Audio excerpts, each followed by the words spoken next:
That. Today we have invited, it's 2023 NGO week, so we have invited a lot of NGOs from the Coast Province to come and showcase what they do in this area. We have collaborated with the NGO board, the Mombasa NGO board, with the Nairobi one, and we have come up with this. At the same time, we have given the chance to vendors, and we have brought orphans here so that they can also sell their things and survive. So we are very happy that we are working very close with the NGO board, but we have one request as an NGO to ask the NGO board to help us. As you know, the government has stopped all waiver on donations. They don't give us waiver on duties and taxes on donation.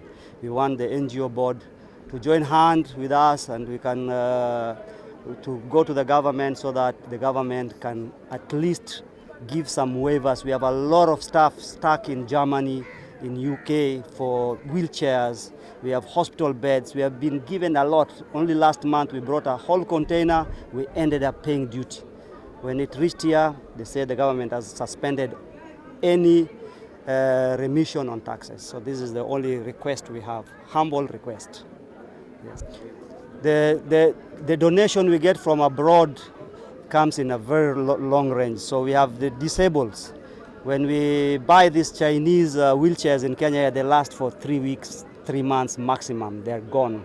The Germans, when we get these wheelchairs from Germany, they're very durable, they're very heavy, they're very good. So that's one aspect. We have hospital beds.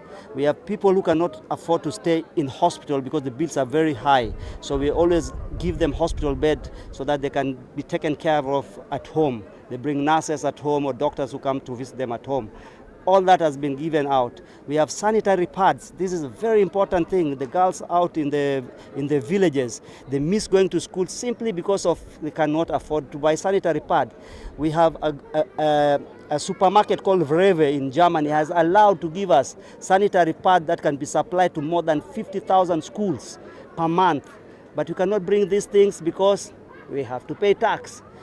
The Ramadan is mostly associated with water and food. So we have NGOs who are abroad. They always want to come here to help us drill water. But whenever they come here, then we have these issues which pertaining to work permits, and they are a long process for them to be allowed. So this is what we really want to be helped, so that we just need waivers to NGOs, and the NGO board, they know who are the genuine NGOs. They can give letters. They have always given us letters.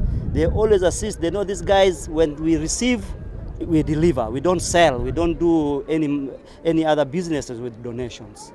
What we can say is that the organizations that are based here in Coast Region, they have done a fantastic job in different areas.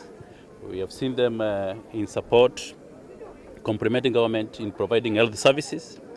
We have seen taking care of the orphans. They have, they have provided charity. They have drilled water.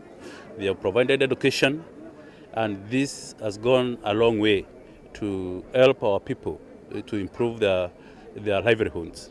And what I can say as the NGO Coordination Board, we are committed to providing services, to assisting all the NGOs that want to get specific services from other government agencies, including Treasury. The issues of taxation on specific goods, those are the conversations that we can always assist, so that we can sit down. The government is listening. We can and we can sit down. We can reach out to Treasury on behalf of the organizations, so that we can be able to have a conversation that can intervene on specific issues. We are the first country to pass a law in 1992 known as NGO Coordination Act 1990. And as you are aware, other countries, including Tanzania, Uganda, in the region, even South Africa, they don't have that kind of a law. They have always come to our offices to benchmark.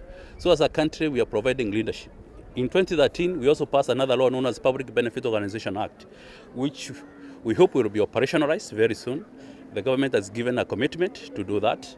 And once that one is operationalized, we will be ahead of other countries in terms of the regulatory environment for the region. We are also in discussions with the East African community to see that whether we can bring regulators together of the East African community so that we can be able to benchmark among ourselves and develop a common regulatory framework that will guide the organizations in the region.